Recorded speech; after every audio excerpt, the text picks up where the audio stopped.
Hello everyone, I welcome to all of you to this wonderful session of The Vision. Today's topic is cotton crop cultivation, which will be asked in Cotton Corporation of India Junior Commercial Executive. आज का हमारा topic रहने वाला है cotton crop cultivation के बारे में। जितनी भी इन्फॉर्मेशन होती हैं वो सारी एक ही वीडियो में कवर करने की कोशिश करेंगे, जो हमारे CCI के एग्जामिनेशन के लिए बहुत ज़्यादा इंपॉर्टेंट होने वाला है। मैं आपको एश्योर करता हूं कि इस वीडियो को देखने के बाद आपको कॉटन से रिलेटेड कहीं भी इन्फॉर्मेशन देखने की आवश्यकता नहीं पड़ेगी।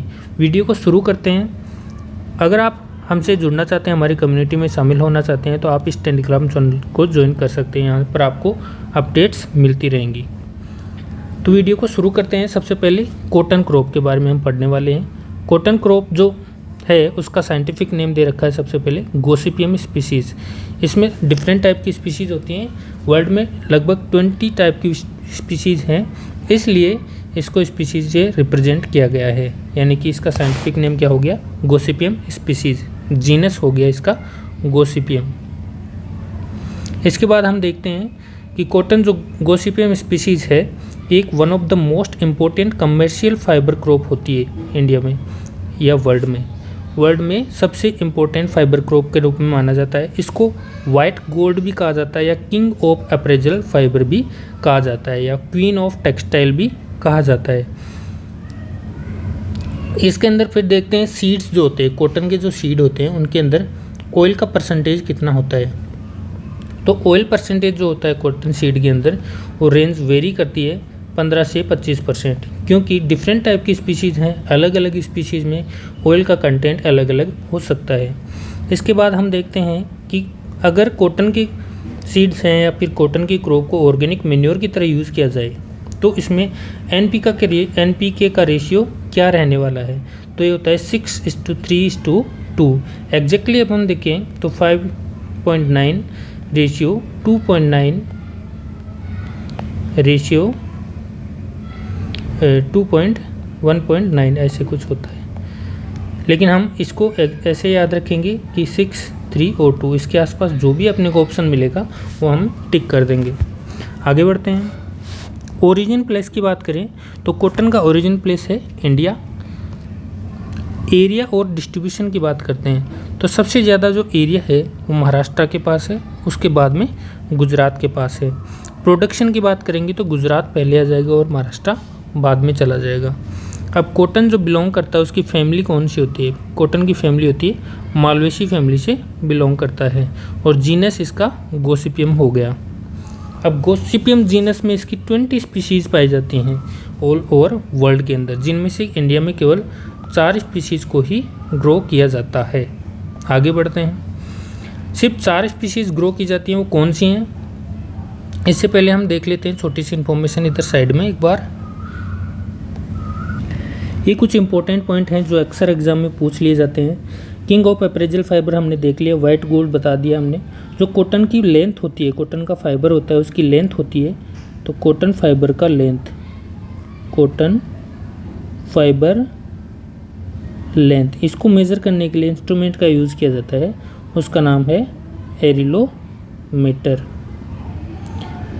इसके साथ ही मैच्योरिटी को भी मेजर करने के लिए इस इंस्ट्रूमेंट का यूज़ किया जाता है। तो लेंथ और मैच्योरिटी मेजर्ड बाय एरिलोमीटर के द्वारा मापा जाता है। इसके अलावा अगर फाइननेस मापनी हो, फाइबर की फाइननेस, तो फाइननेस को नापने के लिए या मेज़र करने के लिए माइक्रोनेयर का इंस्ट्रूमेंट का यूज़ किया जाता है। माइक्रोनेयर, ठीक है। इसके अलावा और कोई इंपॉर्टेंट इन्फॉर्मेशन होती है, जैसे कि कुछ इंपॉर्टेंट पॉइंट होते हैं कि जर्मिनेशन टाइप क्या होता है इसका। तो अगर शोइंग कर देंगे इसकी, तो इसके जो जर्मिनेशन का टाइप होगा वो क्या होगा? एपीजियल जर्मिनेशन, क्योंकि इसका पहले रेडिकल वाला पार्ट ग्रो करता है, इसलिए सीड कोड जो होते हैं, कोटिलिडन होते हैं, वो सरफेस से, सोइल सरफेस से बाहर आ जाते हैं, इसलिए इसको एपीजियल जर्मिनेशन कहते हैं, ठीक है। अब जो फाइबर की लेंथ होती है ये वेरी करती है स्पीसीज़ टू स्पीसीज़, यानी कि अलग अलग स्पीसीज़ का फाइबर का लेंथ अलग अलग हो सकता है। ये डिपेंड करता है जेनेटिक करेक्टर्स पर। जेनेटिक करेक्टर्स के ऊपर इसकी निर्भरता ज़्यादा होती है। अब कॉटन के अंदर एक फेमस क्वेश्चन पूछा जाता है कि एक बेल जो कॉटन होता है उसके अंदर कितनी क्वांटिटी होती है, तो 170 kg होता है एक बेल के अंदर। कॉटन के अंदर एक टॉक्सिक कंपाउंड पाया जाता है जिसकी वजह से क्या होता है, कॉटन अनसूटेबल होता है पशुओं के खाने के लिए, या फिर कॉटन के ऑयल को यूज़ नहीं किया जाता है, उसके लिए क्या होता है, गोसिपोल। ये क्वेश्चन बहुत सारे एग्जाम्स में पूछे गए हैं, इसलिए हम इन सबको एक साथ कवर करने की कोशिश कर रहे हैं। इसके बाद हम देखते हैं कि कॉटन के सीड्स का अगर मेन्योर की तरह यूज़ किया जाए या फिर ऑर्गेनिक मेन्योर की तरह यूज़ किया जाए तो हमने देखा था 6:3:2 का रेशियो होता है, 6:3:2, ये हमने पहले भी बता दिया। एग्जैक्ट हम देखना चाहें तो लिख लीजिए आप 6.4:2.9:2.2, ये इसका एग्जैक्ट रेशियो होता है। इसके बाद हम बात करें अगर पोलिनेशन, तो पोलिनेशन किसके द्वारा होता है, पोलिनेशन अगर कॉटन में पूछे तो हनी बी के द्वारा होता है, हनी बी। और हम बात करें इसको, दो टर्म होती हैं इसके अंदर, एक होता है कॉटन सीड और एक होता है सीड कॉटन। एक पेज ऐड कर लेते हैं, यहाँ पर देख लेते हैं एक बार। एक होता है कॉटन सीड, एक होता है सीड कॉटन। कॉटन सीड का मतलब होता है कॉटन का प्योर सीड, इसके ऊपर फज या लिंट नहीं लगा हुआ होता है। एक होता है सीड कॉटन, यानी कि सीड के ऊपर थोड़ा थोड़ा कॉटन या फज या लिंट के रूप में लगा रहता है।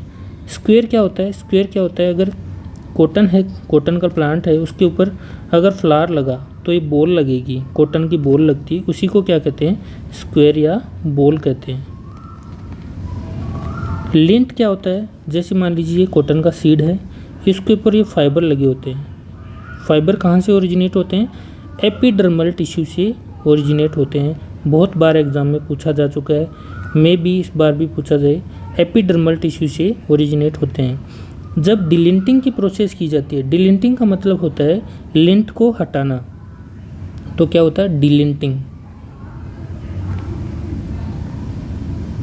ये हम सारी इंपॉर्टेंट टर्मिनोलॉजीज को कवर करते हुए चल रहे हैं। डिलिंटिंग को करेंगे तो जो एक कॉटन का सीड होता है, इस पर जो लॉन्ग फाइबर्स होते हैं वो हट जाते हैं और कहीं कहीं छोटे छोटे फाइबर्स बच जाते हैं। इन जो छोटे छोटे फाइबर्स बच गए, इनको ही फज कहा जाता है। डिलिंटिंग की प्रोसेस के लिए कौन सा केमिकल यूज़ किया जाता है, तो H2SO4 का यूज़ किया जाता है। रेशियो क्या रखा जाता है, अगर कॉटन सीड और H2SO4 की बात की जाए तो जैसे H2SO4 और सीड, इनका रेशियो क्या रखा जाता है, तो 1:10 रेशियो रखा जाता है। ये भी एक इम्पोर्टेंट चीज़ होगी। अब एक क्वेश्चन बनता है कि जो कॉटन की बॉल लग रही है या स्क्वायर लग रहा है वो कौन सी ब्रांचेज पर लगता है। ऐसा तो है नहीं कि कॉटन की सारी ब्रांचेज के ऊपर कॉटन की बॉल लग जाएंगी, ठीक है। तो जैसे मान लीजिए ये ब्रांचेज हैं, इनके ऊपर कॉटन की बॉल लग रही है, कहीं पर लगी है कहीं नहीं लगी है। तो जो सिम्पोडियल या साइमोस ब्रांचेज होती हैं उनके ऊपर कॉटन का बॉल लगता है या स्क्वायर लगता है। तो कौन सी ब्रांचेज होती हैं, सिम्पोडियल या साइमोस। और जो वेजिटेटिव ग्रोथ वाली ब्रांचेज होती हैं उनको क्या कहते हैं, मोनोपोडियल या फिर इसको कह सकते हैं रेसिमोस ब्रांचेज कहते हैं। एक बात ये हो गई। एक क्वेश्चन पूछा जाता है, जो फाइबर है, अगर शॉर्टेस्ट फाइबर की लेंथ पूछी जाए, शॉर्टेस्ट फाइबर की लेंथ कितनी होती है, 19 mm होती है। अब हम वापस पीछे चलते हैं जहाँ पर टॉपिक चल रहा था हमारा। इन सबको एक बार मैं हटा देता हूँ यहाँ से, ताकि थोड़ा स्पेस हमें लिखने के लिए मिल जाएगा। Just a second. ये हमारे कुछ बेसिक इम्पोर्टेंट पॉइंट्स थे जो हमने कवर किए। अब हम वीडियो में आगे बढ़ते हैं, कॉटन की क्रॉप के बारे में और ज़्यादा जानने की कोशिश करते हैं, जो हमारे लिए इम्पोर्टेंट रहेगा एग्ज़ाम की दृष्टिकोण से। तो इसके अंदर जो कॉटन होता है वो 4 टाइप का होता है जो इंडिया में ग्रो किया जाता है। मेनली जो कॉटन है देसी कॉटन होता है, एक अमेरिकन कॉटन होता है। तो ये एक होता है, ये 2 टाइप होते हैं, किस में आते हैं, देसी कॉटन में। देसी कॉटन का मतलब क्या हो गया, इसको ओल्ड वर्ल्ड कॉटन भी कहते हैं, ओल्ड वर्ल्ड कॉटन। इसके अंदर कौन कौन से आ गए, गोसिपियम अर्बोरियम और गोसिपियम हर्बेशियम, ये दोनों आ गए कॉटन किसके अंदर, देसी कॉटन के अंदर। अब गोसिपियम हिरसुटम और गोसिपियम बारबाडेंस, ये दोनों कॉटन किस में आ जाएंगे, अमेरिकन कॉटन के अंदर, अमेरिकन कॉटन या फिर इसको इजिप्टियन कॉटन भी कहते हैं, इजिप्टियन कॉटन। अब जो ओल्ड वर्ल्ड कॉटन होता है, एक न्यू वर्ल्ड कॉटन होता है, तो ओल्ड वर्ल्ड कॉटन जो होता है उसके अंदर 2n क्रोमोसोम की संख्या कितनी होती है, 26 होती है। और जो न्यू वर्ल्ड कॉटन होता है या अमेरिकन कॉटन होता है, इसके अंदर 2n की संख्या कितनी होती है, क्रोमोसोम की संख्या डबल होती है, यानी कि टेट्राप्लॉइड होता है, 52 क्रोमोसोम होते हैं। अब देखिए यहाँ से शुरू करते हैं। गोसिपियम अर्बोरियम होता है, उसका स्टेपल का लेंथ छोटा होता है, सबसे छोटा होता है, लेकिन देसी कॉटन में उगाया जाने वाला सबसे ज़्यादा कॉटन कौन सा होता है, गोसिपियम अर्बोरियम ही होता है। उसके बाद अपन चलें तो फाइबर की लेंथ हर्बेशियम में थोड़ी सी ज़्यादा होती है, हिरसुटम में इससे भी बड़ी साइज़ होती है, और सबसे ज़्यादा फाइबर का लेंथ होता है वो किसका होता है, बारबाडेंस का होता है, जो कितना होता है 3.6 to 5 mm तक का होता है, सॉरी सेंटीमीटर। अगर एग्जैक्टली बात करें तो गोसिपियम अर्बोरियम होता है, उसके फाइबर की लेंथ होती है 1.25 से 2 सेंटीमीटर तक की होती है। गोसिपियम हर्बेशियम की बात करें तो इसकी भी सेम लेंथ होती है, लगभग 1.25 से 2 सेंटीमीटर। और हिरसुटम का फाइबर लेंथ होता है, उसका साइज़ कितना होता है, 1.8 से लेकर 3 सेंटीमीटर तक का होता है। तो ये सब कॉमन इन्फॉर्मेशन हो गई कॉटन के बारे में। अब आगे बढ़ते हैं। स्क्वायर लिंट और फज के बारे में हमने जान लिया कि क्या होते हैं, इसके साथ ही हमने इम्पोर्टेंट टर्मिनोलॉजीज को कवर करने की कोशिश की। और आगे बढ़ते हैं। अब क्लाइमेट की बात आती है कि कॉटन जो होता है उसको ग्रो करने के लिए क्लाइमेट कैसा चाहिए। तो कॉटन होता है एक वार्म सीजन क्रॉप होता है, वार्म सीजन क्रॉप है। कॉटन कैसा है, वार्म सीजन क्रॉप होता है। इसके जर्मिनेशन के लिए कितना टेम्परेचर चाहिए होता है, जर्मिनेशन के लिए इसको 16 डिग्री सेंटीग्रेड का टेम्परेचर चाहिए। और वेजिटेटिव ग्रोथ के लिए, वेजिटेटिव ग्रोथ के लिए इसके टेम्परेचर कितना चाहिए, इसको 21 to 27 डिग्री सेल्सियस। हाईएस्ट कितना टेम्परेचर टॉलरेट कर सकता है तो कॉटन, तो उसके लिए होता है 43 डिग्री सेंटीग्रेड। अगर टेम्परेचर जो है वो 20 डिग्री सेंटीग्रेड से कम अगर हो जाएगा तो वेजिटेटिव ग्रोथ के लिए हार्मफुल रहता है, वेजिटेटिव ग्रोथ नहीं हो पाती है इसके अंदर।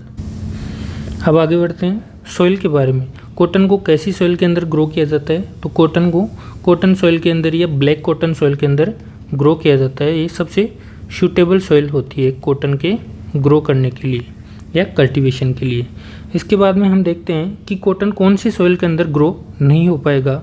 तो सैंडी सॉइल इसके लिए अच्छी नहीं होती है, सैंडी सॉइल के अंदर ग्रो नहीं कर सकते हैं। सैलाइन सॉइल अच्छी नहीं होती है, एल्कलाइन सॉइल भी अच्छी नहीं होती है। इसके साथ ही वाटरलॉग्ड सॉइल जो सॉइल होती है,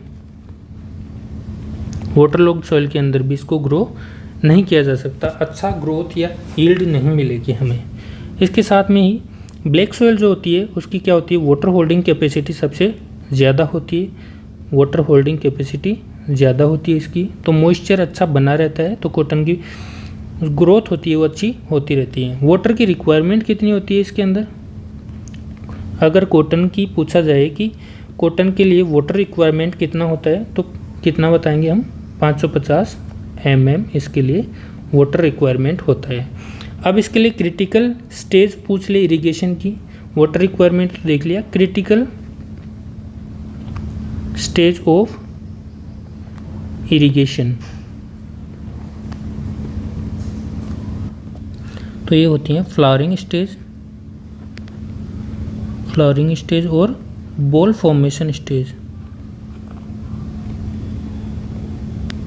बॉल फॉर्मेशन स्टेज, ये दोनों इसके लिए क्या होती हैं, क्रिटिकल स्टेज ऑफ इरिगेशन होती हैं। इसके बाद में आगे बढ़ते हैं। सॉइल का हमने देख लिया, क्लाइमेट देख लिया। अब आगे बढ़ते हैं सोइंग की बात करते हैं तो कॉटन की सोइंग करेंगे हम। तो सोइंग करने के लिए सबसे पहले देखेंगे हम सीड रेट कितना होना चाहिए, उसके बाद स्पेसिंग देखेंगे और प्लांट पॉपुलेशन देखेंगे।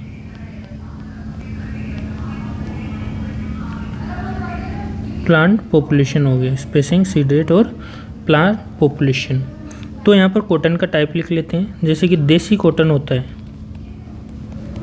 देसी कॉटन के लिए सीड रेट जो होता है वो कितना होता है, 10 से लेके 12 kg पर हेक्टेयर। 10 से 12 kg पर हेक्टेयर, कहीं कहीं 10 से 15 भी आपको मिलेगा, लेकिन कंफ्यूज नहीं होना है। 10 से 12 अप्रोक्स डाटा लेके चल रहे हैं हम, जो ज़्यादा ऑथेंटिक लग रहा है। और स्पेसिंग देखेंगे, इसकी देसी कॉटन की स्पेसिंग रखी जाती है 60 × 15 सेंटीमीटर। और प्लांट पॉपुलेशन कितनी हो जाएगी, इसकी हो जाएगी 1,11,111 प्लांट्स। इसके बाद आता है अमेरिकन कॉटन। अमेरिकन कॉटन में क्या हो जाएगा, सीड रेट कितनी हो जाती है 18 to 20 kg पर हेक्टेयर। और स्पेसिंग की बात करें अगर, तो स्पेसिंग इसमें थोड़ा सा बढ़ा देते हैं, 16 to 30 सेंटीमीटर हो जाएगा। और प्लांट की पॉपुलेशन जो है वो कितनी हो जाएगी 55,600 प्लांट्स। अब एक होता है हाइब्रिड कॉटन। हाइब्रिड कॉटन का मतलब है 2 स्पीशीज़ के अलग अलग क्रॉस करवा के कॉटन को बनाया गया है। उसके लिए सीड रेट कितनी होती है 2 से 3 kg पर हेक्टेयर। और स्पेसिंग जो रखा जाता है इसका और ज़्यादा बढ़ा दिया जाता है 100 × 60 सेंटीमीटर। और जो प्लांट की पॉपुलेशन है वो कितनी हो जाती है 16,666 प्लांट्स पर हेक्टेयर। इसके बाद में हम बात करते हैं बीटी कॉटन की, जो बैसिलस थोरेंजियसिस सोइल बैक्टीरियम से बनाई गई है। इसके लिए जो बोलवर्म के लिए रेजिस्टेंट होती है, पिंक बोलवर्म स्पेशली, तो इसके लिए होती है 1 से 1.5 kg पर हेक्टेयर। ये इसकी सीड रेट होगी। और स्पेसिंग का इसमें डाटा हमारे पास अवेलेबल है नहीं। और जो इसकी प्लांट पॉपुलेशन होती है वो कितनी होती है 10,000 प्लांट्स पर हेक्टेयर। इसके बाद में एक स्पेसिफिक क्वेश्चन पूछ लिया जाता है अल्ट्रा नेरो रो, जो यूएसए के द्वारा डेवलप की गई है। अल्ट्रा नेरो रो, अल्ट्रा नेरो रो के अंदर क्या होता है, जो स्पेसिंग होती है 19 × 90 सेंटीमीटर की होती है। और इसके अंदर जो प्लांट की पॉपुलेशन है, इसका क्वेश्चन बहुत बार पूछा गया है कि प्लांट की पॉपुलेशन कितनी होगी, तो ये होती है 2,77,000। ये इसके बारे में बात होगी सोइंग के बारे में। स्पेसिंग देखी हमने, प्लांट पॉपुलेशन देख ली और सीड रेट देख लिया। इसके बाद में हम आगे बढ़ते हैं तो सोइंग के टाइम के बारे में बात करेंगे। तो सोइंग टाइम क्या होना चाहिए कॉटन के ग्रो के लिए, तो अलग अलग रीजन के लिए अलग अलग डिपेंड करता है। सबसे पहले तो हम देख लेते हैं कॉटन कौन से रीजन के अंदर ग्रो होता है। तो ये होता है वेस्टर्न प्लेट्यू और हिल्स रीजन के अंदर। Western plateau and hill region के अंदर कॉटन को ज़्यादा सूटेबल माना गया है ग्रो करने के लिए। अब देख लेते हैं सोइंग टाइम की बात करते हैं। सोइंग टाइम के लिए क्या होता है, जैसे कि इरिगेटेड एरिया है, इरिगेटेड एरिया या रीजन, इसके अंदर अगर ग्रो करना चाहते हैं तो अप्रैल मई के अंदर सोइंग कर देनी चाहिए, अप्रैल मई के अंदर। अगर नॉन इरिगेटेड एरिया है, नॉन इरिगेटेड एरिया अगर है तो उसमें जून जुलाई में लगभग सोइंग कर देनी चाहिए। इसके बाद में अगर नॉर्थ इंडिया की बात करें, सेंट्रल इंडिया की बात करें और साउथ इंडिया की बात करें, तो जैसे मान लीजिए ये समझ लेना एक मैप हो गया इंडिया का। नॉर्थ इंडिया में बात करें अगर, तो नॉर्थ इंडिया के अंदर कब ग्रो किया जाता है, लगभग फर्स्ट फोर्टनाइट ऑफ मई, यानी कि 1 से लेकर 15 मई के बीच में कहीं ना कहीं ग्रो कर दिया जाना चाहिए। अब सेंट्रल इंडिया की बात करें हम, तो सेंट्रल इंडिया के अंदर लास्ट वीक ऑफ जून या फर्स्ट वीक ऑफ जुलाई, यानी कि लास्ट वीक ऑफ जून या फिर फर्स्ट वीक ऑफ जुलाई, ठीक है। इसके बाद में अगर साउथ इंडिया या इधर कोई भी पार्ट हो साउथ वाला, उसके अंदर कब ग्रो किया जाता है? सितंबर अक्टूबर के अंदर। ये होगी सोइंग की बातें। आगे बढ़ते हैं इसमें। अब कुछ स्पेसिफिक टर्म्स के बारे में बात कर लेते हैं। उससे पहले हम देख लेते हैं मैन्योर और फर्टिलाइज़र के बारे में। मैन्योर और फर्टिलाइज़र कितना दिया जाना चाहिए? तो अगर FYM की बात करते हैं तो ये 15 से 20 टन पर हेक्टेयर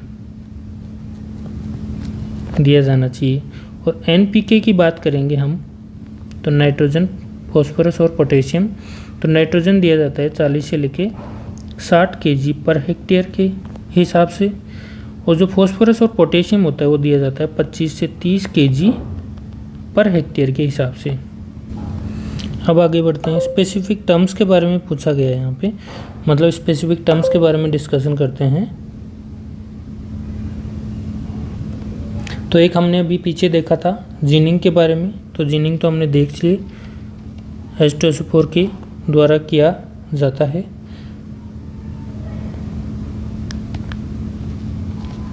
ये हमने देख लिया था। तो जिनिंग के अंदर लगभग जिनिंग परसेंटेज पूछा जाता है, ये बहुत ही फेमस क्वेश्चन है। जिनिंग परसेंटेज कॉटन में कितना होता है?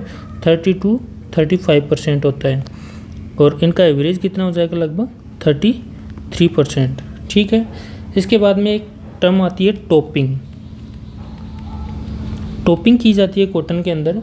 इसका मतलब है removal of terminal growing points, यानी कि जो कॉटन का प्लांट है उसके अंदर टर्मिनल जो ग्रोइंग प्लांट है, ग्रोइंग एरिया है, इनको हटा देना है यहाँ से। इसको क्या कहते हैं? टॉपिंग कहा जाता है। ये कब किया जाता है? जब प्लांट की हाइट कितनी होती है? 1 से 1.2 मीटर। 1 से 1.2 मीटर की हाइट पर इसको किया जाता है, और लगभग 80 से 90 डे आफ्टर सोइंग के बाद में किया जाता है। इससे क्या होगा? एनकरेज होती हैं सिम्पोडियल ब्रांचेज, जिससे ज़्यादा कॉटन अपने पास आएगा, ज़्यादा कॉटन की ग्रोथ होगी, क्योंकि एनर्जी डाइवर्ट हो जाएगी। तो वेजिटेटिव ग्रोथ कम होके सिम्पोडियल जो ग्रोथ होती है वो ज़्यादा होती है। एक टर्म आती है निपिंग। निपिंग का क्या मतलब है? निपिंग में भी टर्मिनल पार्ट को हटाया जाता है, और ये भी लगभग 80 to 90 डे आफ्टर सोइंग में किया जाता है। डीलिंटिंग और डिफजिंग हमने देख ही लिया, H2SO4 से किया जाता है। और एसिड और कॉटन का रेशियो कितना रखा जाता है?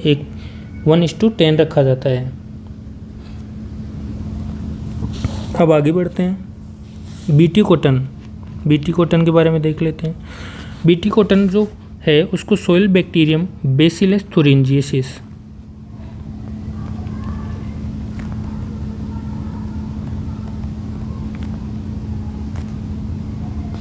बेसिलस थुरिंजिएसिस जो सोइल बैक्टीरियम है,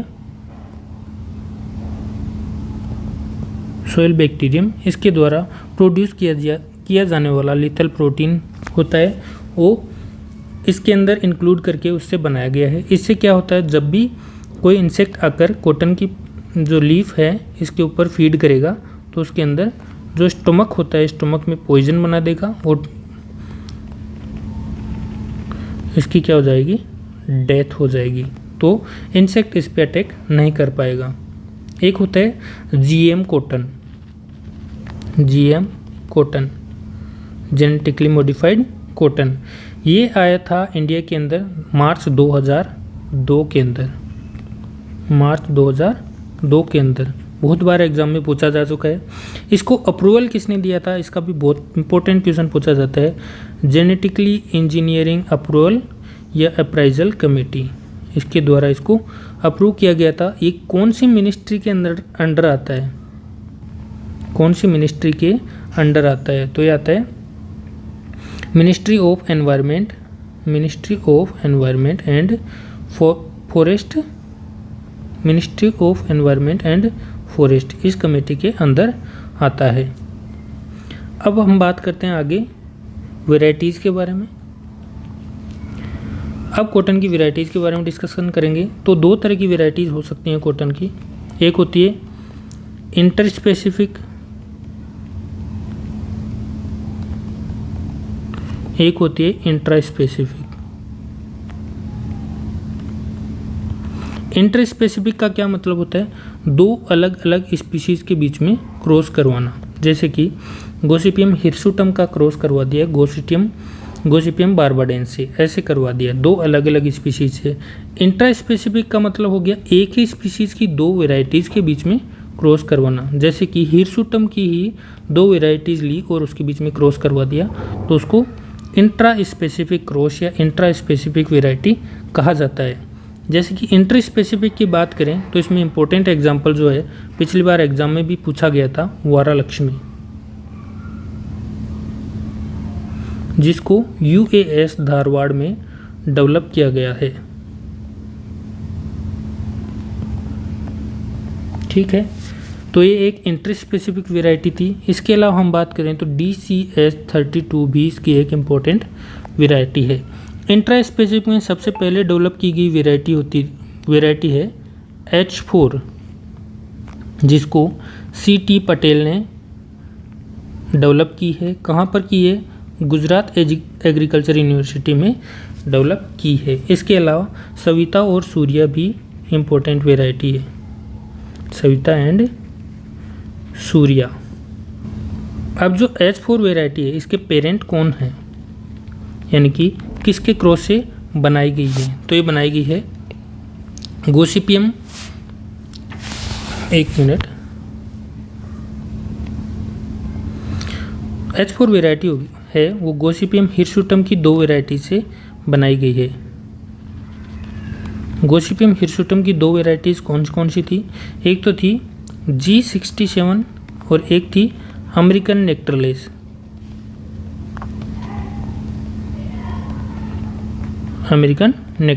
G67 और अमेरिकन नेक्टरलेस के क्रॉस से बनाया गया है क्या?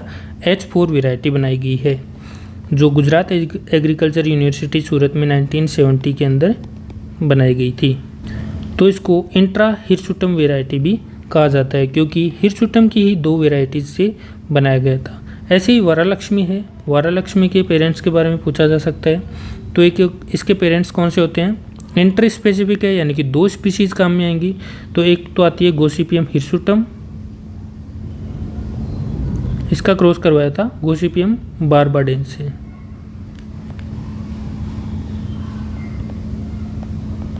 ये दोनों स्पीशीज हो गई और इसको डेवलप किया गया था UAS धारवाड़ कर्नाटक के अंदर 1972 शायद, एग्जैक्टली मुझे याद नहीं है, लेकिन शायद 1972 होना चाहिए। इसके बाद में और वेराइटीज़ के बारे में बात करें अगर, तो एक सेकंड यहीं पर देख लेते हैं हम। एक होती है मारू विकास या फिर इसको राजस्थान की वेराइटी HH16 के नाम से भी जाना जाता है। यह है जो वेराइटी है वो हाइब्रिड होती है हिरसुटम का ही, और ये बनाई गई थी किसके लिए? ताकि ड्रोट होता है उसके लिए टॉलरेंट डेवलप किया जा सके। अब कॉटन के अंदर कुछ मैनेजमेंट प्रैक्टिस होती हैं, वो देख लेते हैं। कॉटन के अंदर जो निपिंग की जाती है उसके लिए केमिकल्स यूज़ किए जाते हैं, जैसे प्लानोफिक्स या फिर अल्फा NAA, और इसके साथ में एक साइकोसेल भी यूज़ किया जाता है, इसको CCC से भी डिनोट किया जाता है। इसकी जो एप्लीकेशन रेट जो होती है 10 ppm पर हेक्टेयर के हिसाब से यूज़ किया जाता है। कब यूज़ किया जाएगा? 80 to 90 डे आफ्टर सोइंग पर इसको यूज़ किया जाता है। इससे क्या होगा? इसको अप्लाई करने से सिम्पोडियल ब्रांचेज की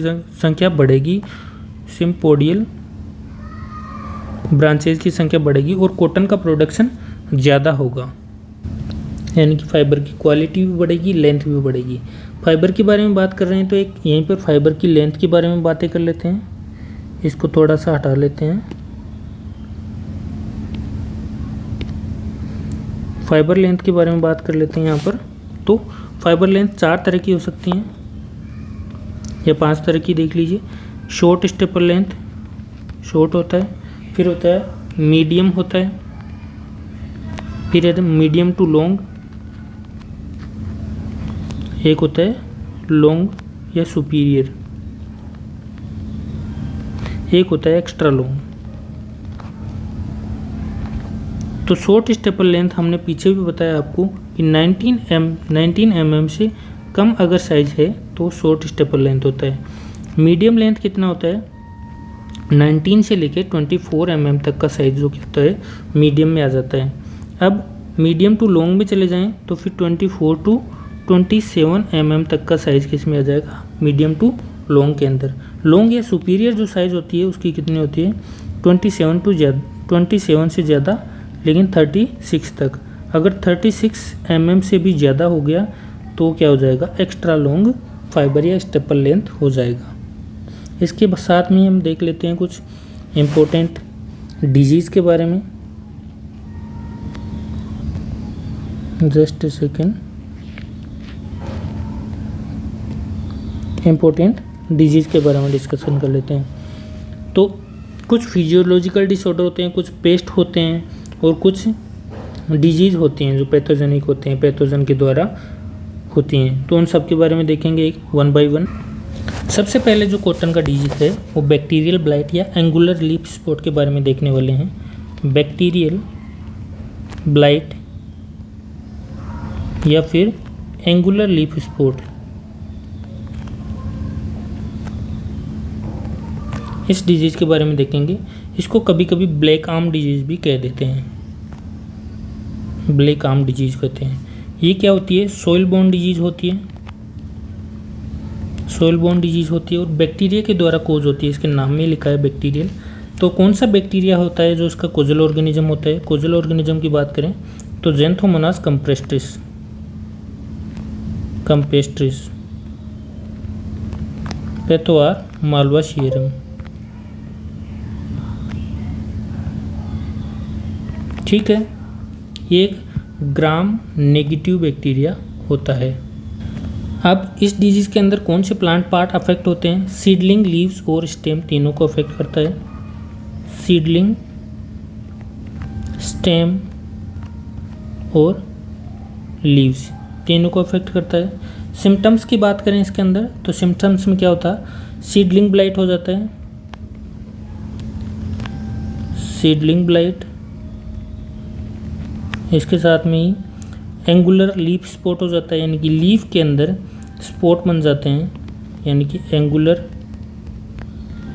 लीफ स्पॉट का सिम्टम देखने को मिलता है। इसके साथ में वेन नेक्रोसिस हो जाता है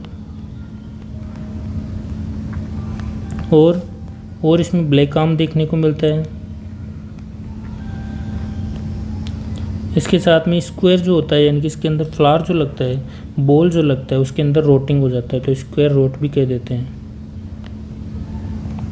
ये सारे इसके सिम्टम्स हो गए। मैनेजमेंट के लिए क्या कर सकते हैं, स्ट्रेप्टोसाइक्लिन या कॉपर ऑक्सीक्लोराइड का यूज़ कर सकते हैं। स्ट्रेप्टोसाइक्लिन या कॉपर ऑक्सीक्लोराइड का यूज़ किया जाता है। अगला डिजीज़ हम देखते हैं, इसके बारे में देखते हैं। तो फ्यूजेरियम जो विल्ट होता है, ये एक होता है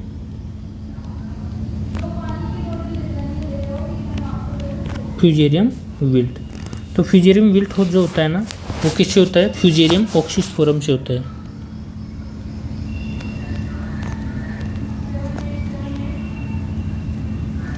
फ्यूजेरियम ऑक्सीस्पोरम से होता है। इसकी अगर फर्दर स्पीशीज भी अगर पूछा जाए तो वसन फैक्टम होती है। ठीक है, ये एक फंगल डिजीज होता है, फंगल डिजीज होता है। इसके अंदर अफेक्टेड पार्ट कौन से होते हैं, अफेक्टेड पार्ट होते हैं लीव्स और बॉल्स, ये दोनों अफेक्ट होते हैं। जनरली ये जो होता है ब्लैक कॉटन सॉइल के अंदर होता है, क्योंकि इसकी पीएच कितनी होती है, 7.6 to 8 होती है। लेकिन ये इसीलिए ब्लैक कॉटन सॉइल के अंदर ज़्यादा पाया जाता है, क्योंकि हाई पीएच के लिए सूटेबल होता है। इसके अंदर क्या सिम्टम्स देखने को मिलते हैं, तो वेस्कुलर ब्राउनिंग हो जाती है, वेस्कुलर ब्राउनिंग हो जाती है, येलोइंग हो जाती है, येलोइंग होने की वजह से, क्योंकि उसके अंदर विल्ट आ गया तो प्लांट क्या हो जाएगा, येलो हो जाएगा। अगर प्लांट को पानी प्रॉपर्ली नहीं मिलेगा तो ग्रोथ अच्छी नहीं होगी, ग्रोथ अच्छी नहीं होगी तो प्लांट स्टंटेड रह जाएगा। इसको ऐसे बचने के लिए क्या किया जाता है, पोटेशियम का एप्लीकेशन किया जाता है, पोटेशियम आयन का एप्लीकेशन किया जाता है। इसके अलावा रेजिस्टेंट वेराइटीज़ का यूज़ कर सकते हैं, रेजिस्टेंट वेराइटीज़ का यूज़ कर सकते हैं। रेजिस्टेंट वेराइटीज़ में कौन सी होगी? गोसिपियम हिरसुटम, गोसिपियम हिरसुटम और गोसिपियम बारबाडेंस। ठीक है, अब आगे बढ़ते हैं। एक डिजीज़ जो होती है स्टेनोसिस, जिसको स्मॉल लीफ डिजीज़ भी कहते हैं, स्टेनोसिस या स्मॉल लीफ डिजीज़ भी कहते हैं। जनरली ये जिंक की डेफिशिएंसी से होता है, लेकिन कॉटन के अंदर ये होता है वायरस की वजह से होता है, वायरस की वजह से होता है। इसमें क्या होता है, जो एरियल पार्ट्स होते हैं कॉटन के वो छोटे रह जाते हैं, इसकी लीफ छोटी हो जाएगी, बोल भी छोटे रह जाएंगे, इसका स्टेम भी छोटा रह जाएगा, स्टंटेड ग्रोथ देखने को मिलती है। इसके बाद में देखते हैं हम अल्टरनेरिया ब्लाइट के बारे में। अल्टरनेरिया ब्लाइट जो डिजीज होती है वो किससे होती है? अल्टरनेरिया मैक्रोस्पोरा से, मैक्रोस्पोरा इसके द्वारा होती है। एक फंगल डिजीज है, फंगस से होती है। कौन से प्लांट पार्ट अफेक्ट होते हैं? लीव्स और बॉल्स ही अफेक्ट होते हैं इसमें, लीव्स और बॉल्स अफेक्ट होती हैं। और इसके अंदर सिम्टम्स क्या देखने को मिलेंगे? सिम्टम्स देखने को मिलेंगे इसके अंदर लीफ के ऊपर क्या होगा, जैसे मान लीजिए ये लीफ है, लीफ के क्या होगा, छोटे छोटे स्मॉल साइज़ के पेल येलो कलर के इरेगुलर राउंड स्पॉट देखने को मिलेंगे। इरेगुलर हो सकते हैं या फिर राउंड स्पॉट देखने को मिलेंगे। और जो ये स्पॉट होंगे इनके अंदर कॉन्सेंट्रिक रिंग भी देखने को मिलेगी। अगला डिजीज है कॉटन की एक इम्पोर्टेंट डिजीज होती है ग्रे मिल्ड्यू या दहिया डिजीज। ग्रे मिल्ड्यू या फिर दहिया डिजीज, ये किससे होती है?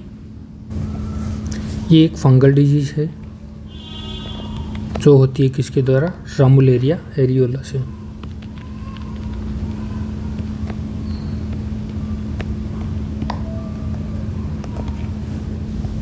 ये सीरियस पेस्ट होता है देशी कॉटन का,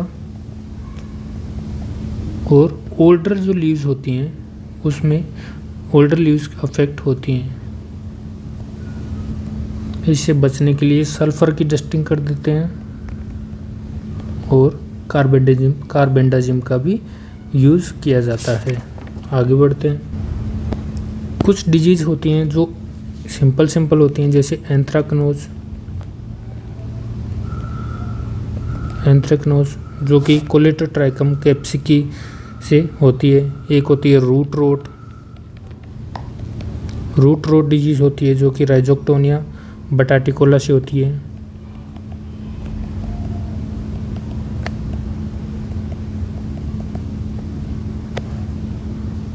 ये हमने कॉटन की सारी मेजर डिजीज़ को कवर कर लिया है। अब हम बात करते हैं कॉटन में होने वाले मेजर पेस्ट के बारे में डिस्कस करेंगे। सबसे पहले आता है अमेरिकन बोलवर्म। अमेरिकन बोलवर्म, इसका साइंटिफिक नेम होता है हेलिकोवर्पा आर्मिजेरा।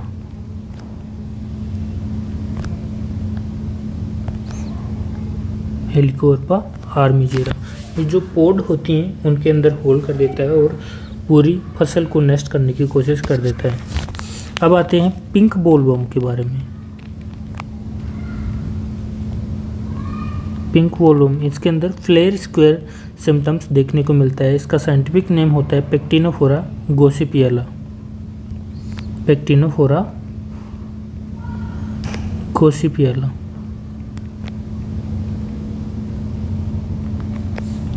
अगला है स्पॉटेड बोलवर्म।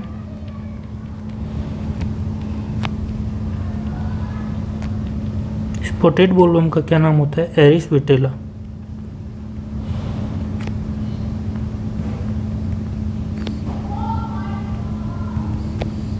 अब और होता है जैसे कि कॉटन का stem weevil, cotton stem weevil. Cotton stem weevil का नाम होता है पैम्फ्रेस एफिनिस।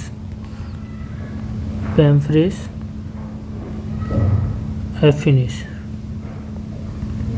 इसके अलावा होता है वाइट फ्लाई, बेमेसिया टेबिसाई होता है।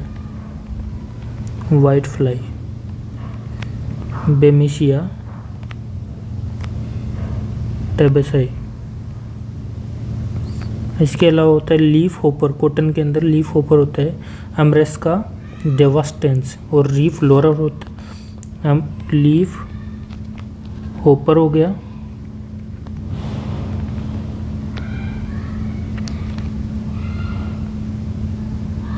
अमरेस्का डेवास्टेंस। इसके अलावा लीफ रोलर होता है। लीफ रोलर का नाम क्या होता है? साइलेप्टा डेरोगाटा। साइलेप्टा डेरोगाटा। ये सारे कॉटन के इम्पोर्टेंट पेस्ट हो गए हैं। एक होता है कॉटन एफिड। कॉटन एफिड का भी नाम देख लीजिए, एफिस गोसिपी।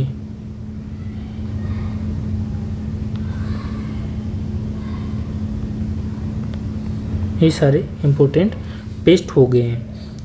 अब बात कर लेते हैं कुछ इम्पोर्टेंट पॉइंट्स की या फिर फिजियोलॉजिकल डिसऑर्डर की। एक होते हैं रेडनिंग या लालिया डिजीज, या फिर लालिया डिजीज। ये भी कॉटन की क्या होती है? फिजियोलॉजिकल डिसऑर्डर होता है। एक होता है तिराक या बेड ओपनिंग, या फिर बेड ओपनिंग। ये क्या होता है? वाटर की स्कार्सिटी से होता है।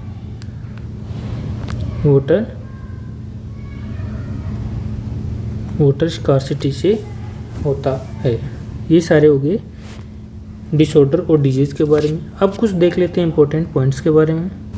इसके साथ ही ब्रीफ रिवीजन भी हो जाएगा। बोटेनिकल नेम हमने देखे था, गोसिपियम स्पीशीज़ होती है, 4 स्पीशीज़ होती हैं इंडिया के अंदर ग्रो की जाती हैं। जो फैमिली देखी थी हमने मालवेसी फैमिली देखी। ओरिजिन प्लेस देखा था इंडिया इसका ओरिजिन प्लेस देखा था। ऑयल का कंटेंट देखा था, 15 to 25% होता है ऑयल का कंटेंट। और इसके बाद में पोलिनेशन की बात करें तो ओफन क्रॉस पोलिनेटेड होता है। ओफन क्रॉस पोलिनेटेड क्रॉप होता है। और अगर देखें तो एनुअल प्लांट होता है। और फाइबर का लेंथ होता है जेनेटिक ट्रेट पर डिपेंड करता है। जो जिनिंग परसेंटेज होता है वो 30 से 35% होता है। और हमने देखा इसके अंदर एक बेल के अंदर 170 kg का वेट होता है। एक होता है नेपीनेस नाम की टर्म आती है। नेपीनेस का मतलब होता है जो ये मान ली कॉटन का फाइबर है, कॉटन की फाइबर की जो थिकनेस होती है ना उसको मेज़र किया जाता है। तो कहीं पर अगर नोट लगी होती है यानी कि यूनिफॉर्म थिकनेस नहीं होना, उसको क्या कह देते हैं? नेपीनेस कह देते हैं। कॉटन के अंदर स्पिनिंग परफॉर्मेंस को मेज़र करने के लिए नंबर ऑफ काउंट्स को मेज़र किया जाता है। इसके अलावा हम बात करें अगर कॉटन जो हाईली सेंसिटिव होता है कौन से हर्बिसाइड के लिए होता है? 2,4-D के लिए हाईली सेंसिटिव होता है। और कॉटन के अंदर 2,4-D के लिए रेजिस्टेंट बनाना हो अगर कॉटन को तो उसके लिए कौन सा जीन यूज़ किया जाता है? TFDA जीन का यूज़ किया जाता है। अब एक होता है 2,4-D के यूज़ करने से जो कॉटन के अंदर एक डिसऑर्डर टाइप का देखने को मिलता है, जैसे फिंगर लीफ डिजीज़ देखने को मिलती है। यानी कि फिंगर लीफ डिजीज़ किसकी वजह से होती है? 2,4-D हर्बिसाइड के यूज से फिंगर लीफ डिजीज़ देखने को मिलते हैं। एक क्वेश्चन पूछा जाता है एक्स्ट्रा लॉन्ग फाइबर वेराइटी कौन सी होती है? Extra long staple variety. Extra long staple variety ये होती है MCU5। इसके बाद में मुझे नहीं लगता कोई और इम्पोर्टेंट डिजीज़ बची हो। लिटिल लीफ के बारे में देखा जाए तो जनरली स्टेनोसिस के नाम से पूछा जाए तो वायरस के द्वारा होती है, और अदरवाइज जिंक की डेफिशिएंसी से लिटिल लीफ ऑफ डिजीज़ होती है।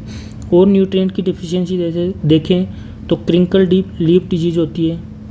क्रिंकल लीफ डिजीज होती है, ये होती है मैग्नीज की टॉक्सिसिटी से। मैग्नीज की अगर अधिकता हो जाती है उससे क्रिंकल लीफ डिजीज हो जाती है। फाइबर मिलता है वो एपिडर्मल सेल्स से मिलता है, ये हमने देख ही लिया था। और मुझे लगता है कि हमने सब कुछ कवर कर लिया है इसके अंदर। कॉटन केक के बारे में हमने देख लिया था, मैन्योर की तरह यूज़ करें तो क्या अगर एनपी को एनपी के रेशियो मिलेगा हमें। अब कॉटन के प्रोक्योरमेंट और इसके रिसेंट डाटा जो है प्रोडक्शन के, प्रोडक्टिविटी के, इन सब के बारे में हम थोड़े से एक अलग छोटा सा वीडियो बना लेंगे, उसमें सारा डिस्कशन कर लेंगे। इस वीडियो में हम क्रॉप के कल्टीवेशन के बारे में पूरा स्टडी कर लिया है हमने, कॉटन के बारे में। मुझे नहीं लगता कि आपका कोई भी क्वेश्चन इससे बाहर जाएगा। इस सेशन को देखने के लिए आपका बहुत बहुत धन्यवाद। मिलते हैं अगले सेशन के अंदर।